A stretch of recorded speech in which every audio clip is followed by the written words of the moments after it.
কাব্য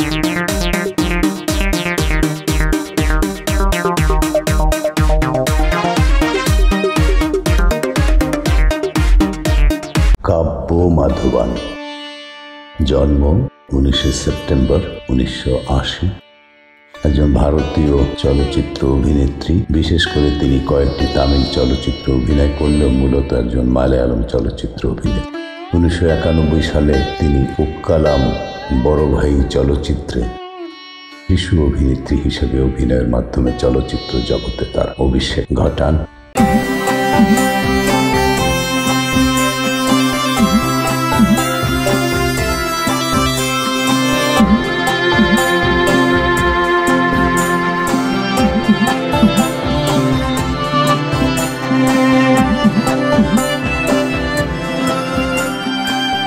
1999 সালে নবম শ্রেণীতে পড়ার সময় লাল জোসের পরিচালিত চন্দ্রান্নদিক্কুন্না দিখিল চলচ্চিত্রের মাধ্যমে তিনি সর্বপ্রথম প্রধান চরিত্রে অভিনয় করেন। চলচ্চিত্রটিতে তার সাফল্য 2000-এর দশকে মালয়ালম চলচ্চিত্রের শীর্ষস্থানীয় অভিনেত্রী হিসেবে তার মর্যাদা প্রতিষ্ঠা করেছিল। পেরুমেজাক্কালাম 2004 এবং গাদ্দামা 2010 চলচ্চিত্রে অভিনয়ের জন্য তিনি দুবার সেরা অভিনেত্রী বিভাগে কেরালা রাজ্য চলচ্চিত্র পুরস্কার পেয়েছেন। কেরিয়ার। কাব্য 1980 সালের 19 সেপ্টেম্বর জন্মগ্রহণ করেন। 7 বছর বয়সে চলচ্চিত্র পরিচালক কামালের প্রযোজিত উক্কালাম বড় ভাই 1991 সালের এই চলচ্চিত্রে শিশু অভিনেত্রী হিসেবে অভিনয়ের মাধ্যমে তার চলচ্চিত্র জীবনের সূচনা হয়। পরবর্তীকালে তিনি কামাল পরিচালিত পাভাম আইয়ে ইভাচান, পারাসালা পাচন পান্নুর পর্ম সহ বিভিন্ন চলচ্চিত্রে অভিনয় করেছেন। 1999 সালে তাকে দিলীপ অভিনীত চন্দ্রান্নদিক্কুন্না দিখিল চলচ্চিত্রে প্রধান অভিনেত্রী হওয়ার প্রস্তাব দেওয়া হয়েছিল। চন্দ্রান্নদিক্কুন্না দিখিল চলচ্চিত্রে সাফল্যের পরে কাব্য মাধবন এবং দিলীপ মালয়ালম সিনেমায় জনপ্রিয় জুটি হয়ে ওঠেন এবং তারা 18টি সিনেমায় একসঙ্গে কাজ করেছিলেন। তাদের অভিনীত চলচ্চিত্রগুলি হল থেঙ্কাসিট্রমনম, ডার্লিং ডার্লিং, শ্রীমা মাধবন।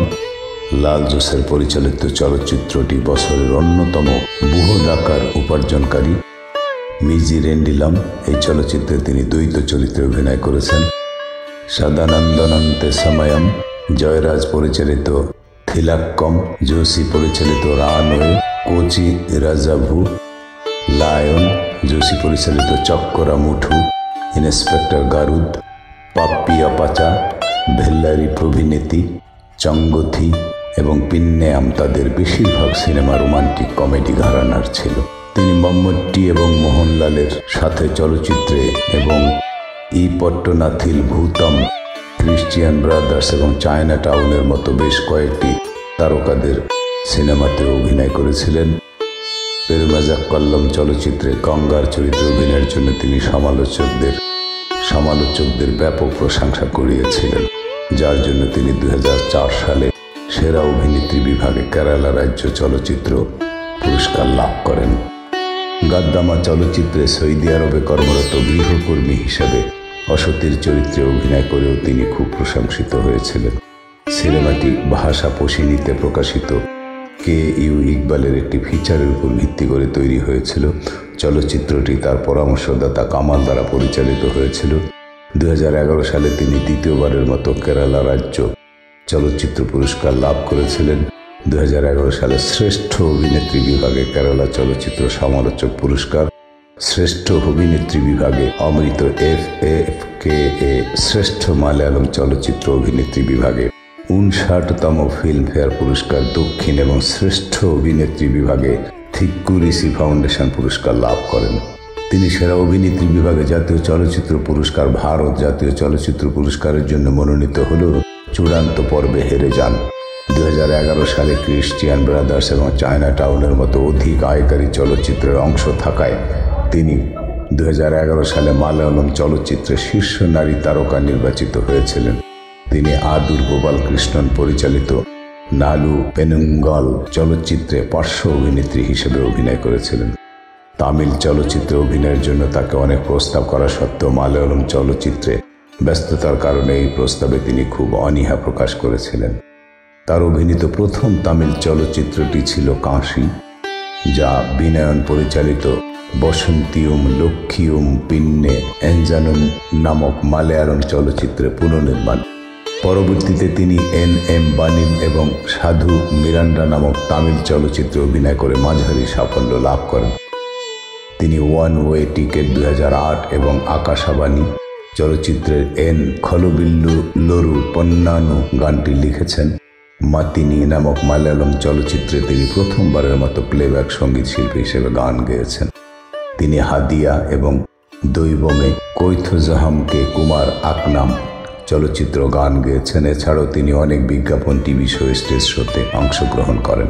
ব্যক্তিগত জীবন। কাব্য মাধবন 2009 সালের 9 ফেব্রুয়ারিতে তিনি নিশান চন্দ্রকে বিয়ে করেন। নিশান চন্দ্র কুয়েতে চলে যাওয়ায় একই বছর জুন মাসে বাড়িতে ফিরে আসেন। তারপর 2010 সালের 24 জুলাই তারিখে তিনি বিবাহ বিচ্ছেদের আবেদন করেন। 2011 সালের 25 মে তারিখে কাব্য ও নিশালাল আদালতে হাজির হন এবং তারা দুজনেই বিবাহ বিচ্ছেদের ইচ্ছা প্রকাশ করেন। 30 মে তারিখে তাদের বিবাহ বিচ্ছেদ হয়ে যায়। পরবর্তীতে 2016 সালের 25 নভেম্বর কোচিতে অবস্থিত বেদান্ত হোটেলে অভিনেতা দিলীপের সাথে তিনি বিবাহ বন্ধনে আবদ্ধ হন। এই দম্পতির মহালক্ষ্মী নামে একটি মেয়ে আছে। সে 2018 সালের 19 অক্টোবরে জন্মগ্রহণ করেছিল। কাব্য মাধবন লক্সিয়া নামে একটি টেক্সটাইল দোকানের মালিক। 2013 সালের এপ্রিল মাসে মথ্রুভূমি বুকস কথিয়াল আলপম কাব্যম নামে তার লেখা স্মৃতিকথামূলক বই প্রকাশ করে। বইটিতে তিনি তার শৈশব স্মৃতি, স্কুল জীবন এবং চলচ্চিত্র জগতে তার অভিজ্ঞতা সম্পর্কে ব্যক্ত করেন। 11 এপ্রিল কোজিকোডের কেপি কেশভা মেনন হল এ অনুষ্ঠিত একটি অনুষ্ঠানে লেখক সুভাষ চন্দ্রন ও দেদি দামোদরনের বইটি মুক্তি পায়। অভিনেতা দিলীপ কেস পুলিশ দিলীপের স্ত্রী কাব্য মাধবনকে জিজ্ঞাসাবাদের জন্য ডেকেছে। কাব্য মাধবন হলেন 8ম অভিযুক্ত এবং হামলা অপহরণ মামলার প্রধান ষড়যন্ত্রকারী। মালয়ালম অভিনেতা দিলীপের স্ত্রী অভিনেতা কাব্য মাধবন কেরালা অপরাধ শাখার দ্বারা এর্নাকুলামের আলুভা পুলিশ ক্লাবে সোমবার চলমান তদন্তের অধীনে জিজ্ঞাসাবাদের জন্য উপস্থিত থাকার জন্য সমন পাঠানো হয়েছে। দিলীপের বিরুদ্ধে 2017 সালে একজন সহ অভিনেতাকে অপহরণ ও যৌন নিপীড়নের মাস্টার মাইন্ডিং এবং মামলার তদন্তকারী অফিসারদের হত্যার ষড়যন্ত্র করার অভিযোগ রয়েছে। তাকে গ্রেপ্তার করা হলেও বর্তমানে জামিনে রয়েছেন। অপহরণ নিপীড়ন মামলায় 10 জন আসামি রয়েছে, যাদের মধ্যে 7 জনকে গ্রেপ্তার করা হয়েছে। কাব্য মাধবন হলেন 8ম অভিযুক্ত এবং হামলা অপহরণ মামলার প্রধান ষড়যন্ত্রকারী। পুলিশ বিশ্বাস করে যে দিলীপের শ্যালক টি.এন. সুরাজের একটি ফোন কল রেকর্ডিং অনুসারে কাব্য মাধবন এই অপরাধ সম্পর্কে অবগত ছিলেন। কাব্য মাধবন 33 বছর বয়সে পরিণত হয়েছে, বিতর্ক যা তার জীবনকে নাড়া দিয়েছে। কাব্য মাধবন বিতর্কের জন্য অপরিচিত নন। তার পেশাগত এবং ব্যক্তিগত জীবন সবসময় বেশিরভাগ ভুল কারণে সংবাদে থাকে এবং কিছু পরিমাণে তার চলচ্চিত্র জীবনের সাফল্যকে ছাপিয়ে যায়। এখানে কাব্যের জীবনের শীর্ষ বিতর্কগুলি রয়েছে, যা গসিপ কলামগুলিতে আধিপত্য বিস্তার করেছিল। কাব্য মাধবন যদিও একজন অভিনেত্রী, অপহরণ এবং যৌন নিপীড়নের চলমান তদন্তের ক্ষেত্রে তার মাথায় তলোয়ার ঝুলছে। তার তারকা স্বামী দিলীপের মতো মামলায় এখনও তাকে আসামি করা হয়নি। তাকেও পুলিশ ক্লিন চিট দেয়নি, যেহেতু তিনি কোনো স্পষ্টতা ছাড়াই বেড়ার উপর বসে আছেন। তিনি এমনকি চাঞ্চল্যকর মামলায় তাকে জড়ানোর ষড়যন্ত্রের অভিযোগে আগাম জামিন চেয়ে কেরালা হাইকোর্টের কাছে গিয়েছিলেন। 33 বছর বয়সী এই অভিনেত্রী বিতর্কের জন্য সুপরিচিত।